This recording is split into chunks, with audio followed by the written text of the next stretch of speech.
দেশজুড়ে আজ পালিত হচ্ছে কার্গিল বিজয় দিবস। কার্গিল যুদ্ধে অদম্য সাহস ও বীরত্বের সঙ্গে লড়াইয়ের জয়ে ছিনিয়ে আনা সকল সেনাদের আত্মত্যাগকে স্মরণ করেছে দেশবাসী।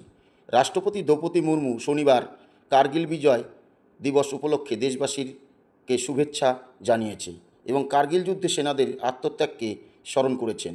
তিনি এক্স হ্যান্ডেলে এক পোস্টে লিখেছেন, কার্গিল যুদ্ধের সময় ভারতীয় সেনারা যে সাহস এবং বীরত্ব দেখিয়েছেন, দেশের জন্য যে আত্মত্যাগ করেছেন, তাকে স্মরণ করে ভারত প্রতি বছর ২৬শে জুলাই কার্গিল বিজয় দিবস উদযাপন করে।